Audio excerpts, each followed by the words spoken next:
स्वागत है आपका स्टूडेंट क्वेस्ट में। मैं बीके मौर्य प्रस्तुत हुआ हूँ एक नए वीडियो के साथ। नमस्कार साथियों, एक बार फिर आपका स्वागत है। आज हम लोग अंतर्राष्ट्रीय राजनीति में शक्ति सिद्धांत या शक्ति या राष्ट्रीय शक्ति की चर्चा करेंगे। तो सबसे पहले हम जान लेते हैं शक्ति क्या है।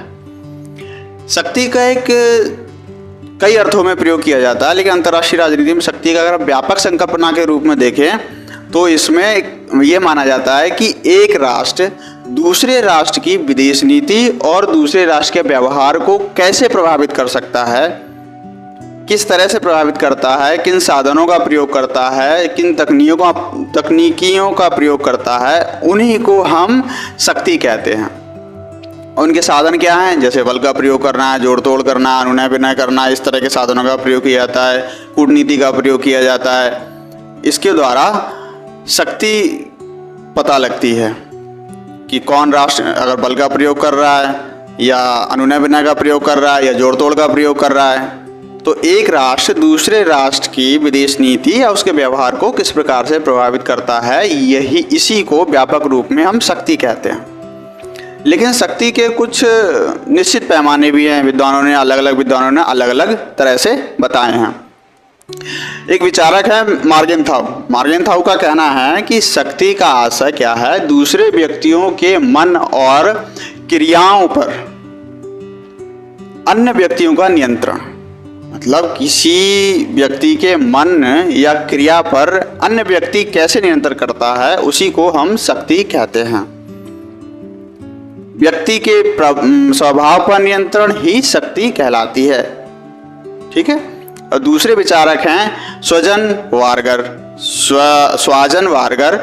इन्होंने कहा है कि व्यक्ति हो या राज्य हो या राष्ट्र हो, व्यक्ति हो या राज्य राष्ट्र हो, वह इस बात पर निर्धारित करती है उसकी शक्ति कि उसमें क्षमता कितनी है कि वह दूसरों से अपनी इच्छा के अनुसार अपने कार्यों को करा सकती है। या इसको दूसरे शब्दों में कहें कि वह अपनी इच्छा के अनुसार किसी अन्य राष्ट्र को उसकी इच्छा के विरुद्ध कार्य करा सके। जैसे मैं अपनी इच्छा के अनुसार किसी दूसरे व्यक्ति से काम कराने के लिए कहूँ, लेकिन वो करे ना क्योंकि उसका मन ना हो, लेकिन फिर भी मैं उससे करा लूँ। इसी तरह से कोई राष्ट्र या राज्य किसी दूसरे राष्ट्र से काम कराना चाहता है, लेकिन उसकी मर्जी नहीं है, फिर भी वो उस काम को करा लेता है। यह उसकी शक्ति है।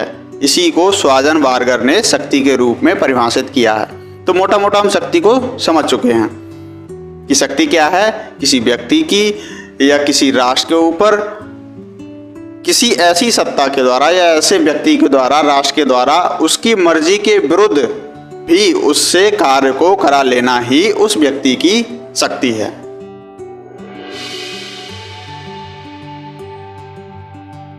अब हम चर्चा कर लेते हैं शक्ति के सिद्धांत की। शक्ति का सिद्धांत क्या है? एक विचारक हैं क्विंसी राइट। उनकी पुस्तक का नाम है history of the Peloponnesian war. उसमें इन्होंने लिखा है कि शक्ति क्या है, शक्ति का सिद्धांत क्या है। उनका कहना है कि शक्ति का सिद्धांत क्षमता को अर्जित करना और उसे बढ़ाने का सिद्धांत है और कुछ नहीं। क्षमता को अर्जित करना और उसे बढ़ाने का सिद्धांत है, जिससे कोई भी राष्ट्र अंतर्राष्ट्रीय स्तर पर स्वतंत्रकर्ता के रूप में अपने कामों को कर सके। अर्थात स्वतंत्र रूप से अंतर्राष्ट्रीय स्तर पर वह अपनी भूमिका का निर्वहन कर सके। ये क्विंसी राइट ने कहा। एक विचारक हैं क्लाउज विट्स। इन्होंने कहा कि शक्ति युद्ध में व्यक्त की जाती है। और युद्ध में व्यक्त क्यों की जाती है? क्योंकि शत्रु को समाप्त करने का प्रयास किया जाता है युद्ध में। तो उन्होंने शक्ति का एक नया एस्पेक्ट बताया। उन्होंने बताया शक्ति सिद्धांत के अंतर्गत शक्ति युद्ध में प्रयोग की जाती है और शत्रु को समाप्त करने के लिए प्रयोग की जाती है। और अगले विचारक हैं मिचेल हार्वर्ड ने कहा कि राज्य जो क्या करता है, राजनीतिक शक्ति के प्रदर्शन हेतु राजनीतिक शक्ति के प्रदर्शन हेतु और अपनी राष्ट्र की राष्ट्रीय हितों के संरक्षण हेतु शक्ति का प्रयोग करता है। तो इस प्रकार शक्ति सिद्धांत में हमने मोटी मोटी कुछ बातें समझी। जैसे शक्ति सिद्धांत क्या है कि ये क्षमता को अर्जित करना और उसे अधिक से अधिक बढ़ाने का काम है और कुछ नहीं। और जो अर्जित करते हैं क्षमता और शक्ति को हम बढ़ाते हैं, उसका प्रयोग कहाँ करेंगे? युद्ध में और शत्रुओं को समाप्त करने के लिए। और कहाँ प्रयोग करेंगे? अपनी राजनीतिक क्षमता को प्रदर्शित करने के लिए और अपने राष्ट्रीय हितों को संरक्षित करने के लिए।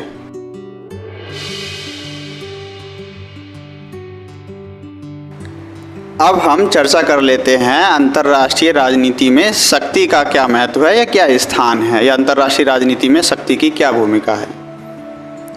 एक विचारक है मार्गेंथाउ, अक्सर इनका नाम आता है जब अंतर्राष्ट्रीय राजनीति को पढ़ते हैं तो।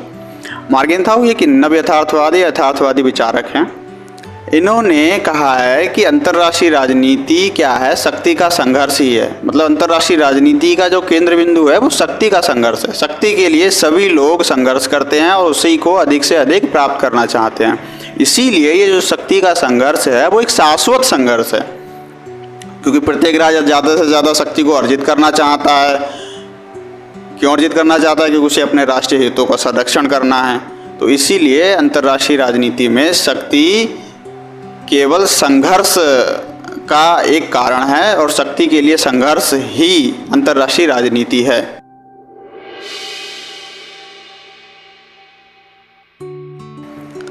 अब हम शक्तियों की श्रेणियों की चर्चा कर लेते हैं। शक्तियों की श्रेणियां 3 हैं मुख्यतः।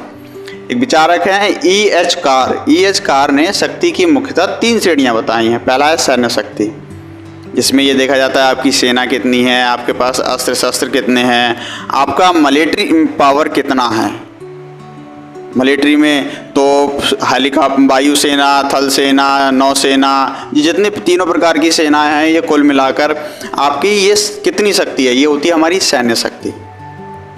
या हमारे पास कितने आर्मी पर्सन्स हैं, कितने हमारे पास अस्त्र शस्त्र हैं, ये सारे सैन्य शक्ति के अंतर्गत आते हैं। दूसरी शक्ति उन्होंने बताई आर्थिक शक्ति। आर्थिक शक्ति मतलब हमारी अर्थव्यवस्था कितनी मजबूत है, क्या हमारी अर्थव्यवस्था फेल होने की तरफ जा रही है या हमारी अर्थव्यवस्था लगातार विकास कर रही है। क्योंकि आर्थिक शक्ति जितनी ज़्यादा मजबूत होती है, सैन्य शक्ति को उतना ही ज़्यादा सपोर्ट मिलता है। और आर्थिक शक्ति एक तरह से आज के समय में किसी देश की रीढ़ की हड्डी का काम करती है। किसी की अर्थव्यवस्था कितनी मजबूत है, आर्थिक शक्ति कितनी मजबूत है, ये उस देश के सभी क्षेत्रों को प्रभावित करता है।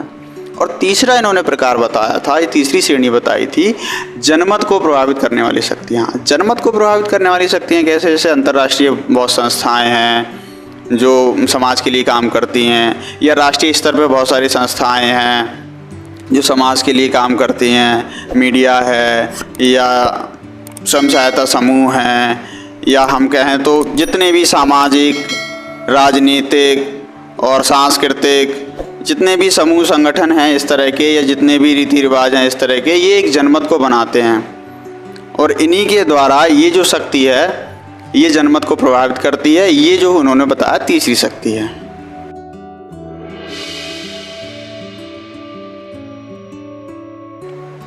अब हम चर्चा कर लेते हैं राष्ट्रीय शक्ति की। अब तक तो हमने देखा शक्ति क्या है, अब हम जानेंगे राष्ट्रीय शक्ति क्या है। तो एक विचारक हैं पेलेटफोर्ड एंड लिंकन। पेलेटफोर्ड एंड लिंकन ने राष्ट्रीय शक्ति के बारे में कहा है। इन्होंने 3 बातें बताई हैं मुख्यतः। पहले उन्होंने कहा है कि राष्ट्रीय शक्ति क्या दर्शाती है? राष्ट्रीय शक्ति दर्शाती है भौतिक शक्ति को, दूसरा सैन्य शक्ति को, और तीसरा उसके सामर्थ्य को। तो राष्ट्रीय शक्ति क्या है? किसी राष्ट्र की भौतिक, सैन्य शक्ति और उसके सामर्थ्य का सूचक है कि वो भौतिक रूप से कहाँ पर है, क्या स्थिति है उसकी, और सैन्य रूप से कितना मजबूत है, और उसकी क्षमता क्या है कि वो क्या कर सकता है अंतर्राष्ट्रीय स्तर पर, कैसे अपने दोस्त बनाता है, कैसे वो उसके शत्रु हैं या फिर कैसे उसके अलाई हैं। ये सारी चीज़ें राष्ट्रीय शक्ति के द्वारा पता लगती हैं। दूसरे विचारक हैं हार्डमैन। हार्डमैन ने कहा है कि राष्ट्रीय शक्ति में यह बोध होता है कि अमुक राष्ट्र या कोई राष्ट्र कितना शक्तिशाली है और कितना निर्बल है या कमज़ोर है। और अपने राष्ट्रीय हितों की पूर्ति की दृष्टि से उसकी कितनी क्षमता है। मतलब कोई राष्ट्र शक्तिशाली कितना है, कोई या वो कितना कमज़ोर है, वो अपने राष्ट्रों के हितों की पूर्ति के लिए क्या करता है, उसमें क्षमता है या नहीं है, कितनी क्षमता है। ये सारे एस्पेक्ट्स जो हैं हमें राष्ट्रीय हित से पता लगते हैं। एक अन्य विचारक हैं ऑर्गेन्स्की ने कहा है कि अपने हितों के अनुकूल दूसरे राष्ट्रों के व्यवहार को प्रभावित करने की योग्यता का नाम ही राष्ट्रीय शक्ति है। मतलब कोई राष्ट्र स्वयं के हितों को पूरा करने के लिए दूसरे राष्ट्रों को किस तरह से प्रभावित करता है, अपने हितों को पूरा करने के लिए दूसरे राष्ट्रों को किस तरह से अपने प्रभाव क्षेत्र में लाता है, उसकी जो योग्यता है उसी को राष्ट्रीय शक्ति का नाम दिया। इस तरह से हमने देखा राष्ट्रीय शक्ति क्या है, कि राष्ट्रीय शक्ति से हमें क्या क्या चीज़ें पता लगती हैं। तो मोटा मोटा हमने देखा उसका भौतिक या सैनिक शक्ति या उसकी सामर्थ्य क्या है, वह कितना निर्बल है, वह कितना सशक्त है, और वह दूसरों को किस प्रकार से प्रभावित करता है अपने उद्देश्यों की पूर्ति के लिए, उसमें कितनी योग्यता है कि वह दूसरे राष्ट्रों को अपने हितों की पूर्ति में साध सके। इस वीडियो में इतना ही, मिलते हैं अगली वीडियो में, तब तक के लिए नमस्कार। वीडियो देखने के लिए धन्यवाद। आप सभी लोग हमारे चैनल को लाइक करें, शेयर करें, सब्सक्राइब करें, और हमारी वेबसाइट भी है gsmantra.in, उसको भी एक बार विजिट करें।